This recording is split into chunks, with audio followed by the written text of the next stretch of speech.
اس farmers protest میں ایک نیا موڑ اس وقت آ جاتا ہے جب 7 سمندر پار اس کی آوازیں سنائی دینے لگتی ہیں، اور وہاں سے ایک پاپ اسٹار ریحانہ نام کے ایک سنگر وہ ٹویٹ کرتی ہے.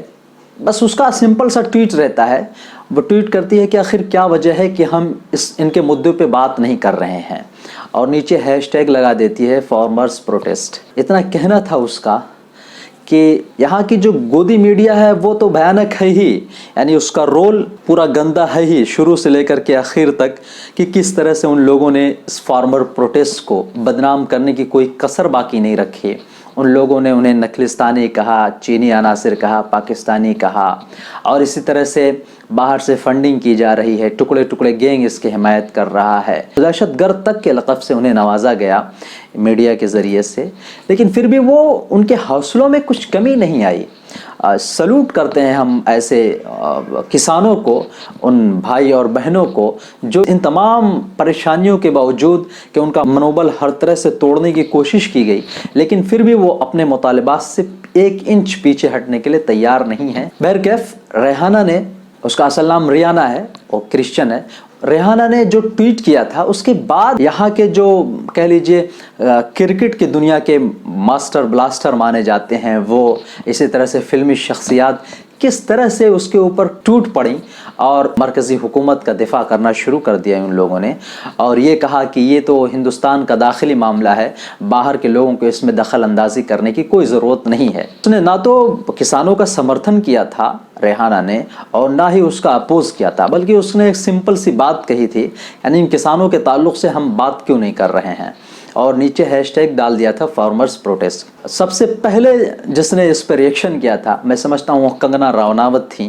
کنگنا رناوت نے سب سے پہلے ریئیکشن کرتے ہوئے یہ کہا کہ یہ ہمارا داخلی معاملہ ہے، اور دے آر ناٹ فارمر، کہ جو لوگ بیٹھے ہوئے احتجاج کر رہے ہیں وہ فارمر نہیں ہے، دے آر ٹیررسٹ، کہ وہ دہشت گرد ہیں.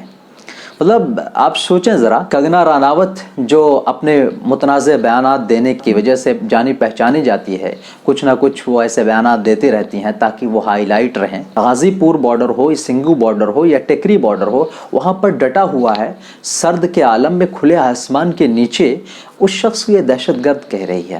کتنے افسوس کا مقام ہے، یعنی میڈیا سے بھی یہ 4 قدم آگے ہے. اس کے بعد ایک لائن لگ جاتی ہے ٹویٹ کی، اکشے کمار نے بھی وہی بات کہی، سنیل شیٹی نے کہی، اجے دیوگن نے کہی. یہ سارے وہ لوگ ہیں جن لوگوں نے بالکل سر میں سر ملانا شروع کر دیا اور یہ کہنا شروع کیا کہ ہمارا انٹرنل معاملہ ہے. اسی طرح سے لتا منگیشکر نے وہ بات کہی جو انہیں نہیں کہنا چاہیے. ان لوگوں نے کہا کہ ہمارا انٹرنل معاملہ ہے، باہر کے لوگوں کو دخل دینے کی کوئی ضرورت نہیں ہے. اس کے بعد ہم کرکٹ کے دنیا میں آتے ہیں، کس طرح سے ماسٹر بلاسٹر سچن تندولکر نے کسانوں کے تعلق سے ٹویٹ کیا، اسی طرح سے وراٹ کوہلی نے کیا، اور بھی بہت سارے لوگوں نے کہا. بڑا صحیح لفظ استعمال کیا ان کے لیے نوین کمار نے، یہ سب کے سب بھانڈ ہیں. بھانڈ کا لفظ استعمال کیا نوین کمار نے، جو آرٹیکل 19 کے نام سے چینل چلاتے ہیں. آخر یہ انٹرنل معاملہ کیوں ہے؟ کیا انسانیت کی کوئی سیما ہے؟ اگر انسانیت اور حقوق کی کہیں پامالی ہو رہی ہو، رائٹس کسی کے چھینے جا رہے ہوں، اور کوئی شخص پرامن طریقے سے احتجاج اپنا درج کروا رہا ہو، اپنے مطالبات منوانے کی کوشش کر رہا ہو، تو وہ کیوں انٹرنل معاملہ ہو جاتا ہے؟ وہ داخلی معاملہ کیوں ہے؟ آخر کیا وجہ تھی کہ آپ نے 6 جنوری کے واقعے پہ، جب امریکہ میں کیپٹل ہل پہ حملہ ہوا تھا ٹرمپ کے حامیوں کے دوران، تو آپ نے یہاں سے یعنی ملک ہندوستان سے پی ایم صاحب نے باقاعدہ یہ کہا تھا کہ جمہوریت کے لیے اچھی بات نہیں ہے. وہ بھی تو اس کا داخلی معاملہ تھا، آپ کو بولنے کی کیا ضرورت تھی؟ داخلی معاملہ نہیں ہوتا. اگر کہیں بھی غلط ہو رہا ہے، کوئی شخص اگر غلط کے خلاف، ظلم کے خلاف آواز اٹھا رہا ہے، یا جن کے ساتھ مظلوموں کے ساتھ یکجہتی کر رہا ہے، ہمدردی کر رہا ہے، تو یہ بڑا قابل، بڑا اچھا انسان ہے وہ شخص. سمندر پار سے یعنی امریکہ سے ریحانہ کے ٹویٹ کے بعد گریٹا تھمبر نے، اس کے بعد میاں خلیفہ کر کے ہے اس نے بھی کیا، کملا ہیرس کی جو بھانجی ہیں مینا ہیرس، انہوں نے بھی ٹویٹ کیا اور انہوں نے ان کے ساتھ یکجہتی کا، ہمدردی کا اظہار کیا. تو یہ تو اچھی بات ہے نا کہ اگر کہیں بھی کسی ملک کے اندر ظلم ہو رہا ہے یا انسانیت کی پامالی ہو رہی ہے، انسانیت کے حقوق کو ملیا میٹ کیا جا رہا ہے، انسانیت دم توڑ رہی ہے، اگر کوئی انسان کسی دوسرے ملک سے اس کے تعلق سے بات کر رہا ہے یا ان کے ساتھ ہمدردی کر رہا ہے، ان مظلوموں کی آواز بلند کر رہا ہے، ان مظلوموں کی آواز میں آواز ملانے کی کوشش کر رہا ہے، تو وہ شخص نیک کام کر رہا ہے۔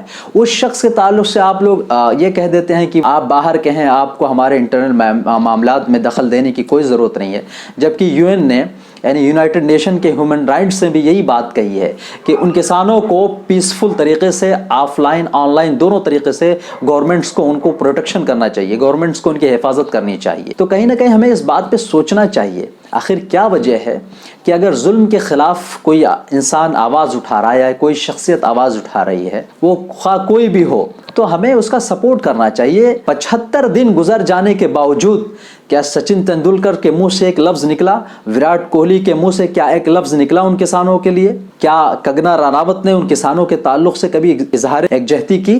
کیا امیتابھ بچن نے کچھ لب کشائی کی؟ کیا لتا منگیشکر نے کچھ بولا؟ کیا اکشے کمار نے کچھ آواز اٹھائی؟ کیا آپ نے کبھی سنا کہ سلمان خان، شاہ رخ خان، عامر خان نے کسانوں کے تعلق سے کوئی بات کی، اظہار یکجہتی کی ہے؟ نہیں کریں گے۔ ان 75 دنوں کے اندر کیا کچھ نہیں بیتی ان کے ساتھ؟ ان کے ٹوائلٹس کو ہٹا دیا گیا، ان کے پانی بند کر دیے گئے، انسانیت اس حد تک گر چکی، اس کے باوجود آپ کے منہ میں دہی جمی ہوئی تھی، آپ نے ایک لفظ نہیں بولا۔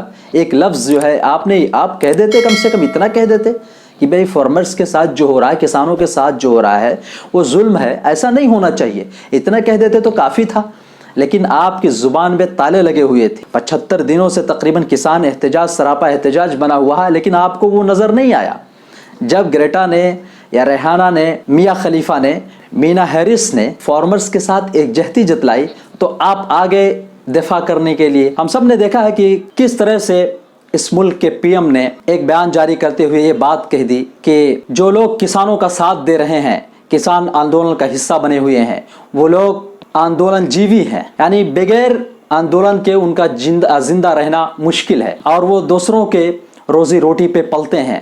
یہ کتنی گھٹیا بات ہے، اور اس اعلیٰ عہدے پر فائز رہتے ہوئے ایسی زبان کا استعمال کرنا، یعنی وہ لوگ جو آندولن کو جاری رکھنے کے لیے پرعزم ہیں، جو حوصلہ بڑھا رہے ہیں کسانوں کا، جو مظلوموں کے ساتھ کھڑے ہوئے ہیں، آج 75 دن گزر جانے کے بعد بھی حکومت نے ان کے مطالبات کو تسلیم نہیں کیا، یعنی جو لوگ ان کسانوں کا ساتھ دے رہے ہیں اس شخص کے بارے میں PM ہمارے یہ کہہ رہے ہیں کہ وہ آندولن جیوی ہیں اور وہ دوسروں کی روزی روٹی پہ پلتے ہیں۔ مزید کہتے ہیں کہ یہ ایسے کچھ لوگوں کا یہ ایسا گروہ ہے جو ہر جگہ شامل ہو جاتا ہے، چاہے وہ اسٹوڈنٹ کا احتجاج ہو، طالب علموں کا احتجاج ہو، کسانوں کا احتجاج ہو، مزدوروں کا احتجاج ہو یا وکیلوں کا احتجاج ہو۔ تو اس میں بری کیا بات ہے؟ اس میں بری کون سی بات ہے؟ اگر کوئی شخص حق کے لیے آواز اٹھا رہا ہے، حق بات کہہ رہا ہے، مظلوموں کے ساتھ کھڑا ہو جا رہا ہے، تو یہ تو شرف کی بات۔ آپ ان کو ذلیل کرنا چاہتے ہیں۔ وہ کسان جو انہیں روزی روٹی فراہم کرتا ہے وہ ان کی نظروں میں دہشت گرد ہے۔ کنگنا رناوت کہتی ہے they are terrorist, they are not farmer. شرم کی بات ہے، بڑے افسوس کا مقام ہے۔ ہمیں ظلم کے خلاف آواز اٹھانی چاہیے، ہمیں جم کر کے بولنا چاہیے۔ اس لیے میری آپ سب سے ریکویسٹ ہے کہ ظلم کے خلاف بولیے۔ اگر کسی شخص کے ساتھ کہیں پر بھی ظلم ہو رہا ہو، کوئی بھی مظلوم ہو، تو مظلوموں کا آپ ساتھ دیجیے۔ ظلم کے خلاف، ظالموں کے خلاف آواز اٹھائیے، آپ بولیے۔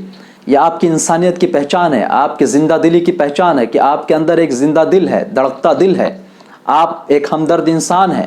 ایک اچھے انسان کی پہچان یہی ہوتی ہے۔ ہم ریحانہ کو، میاں خلیفہ کو، مینا کو، گریٹا کو، ان سب کو سلوٹ کرتے ہیں کہ ان لوگوں نے کسانوں کے ساتھ اظہار یکجہتی کی ہے۔ دوستو، آج کی ویڈیو میں بس اتنا ہی۔ اگر آپ نے اب تک ہمارے چینل کو سبسکرائب نہیں کیا ہے تو ہمارے چینل کو سبسکرائب کر لیں، بیل آئیکن کو پریس کر لیں تاکہ آپ تک ہماری نئی ویڈیو پہنچتی رہیں۔ لائک کریں، کمنٹس کریں، شیئر کرنا نہ بھولیں۔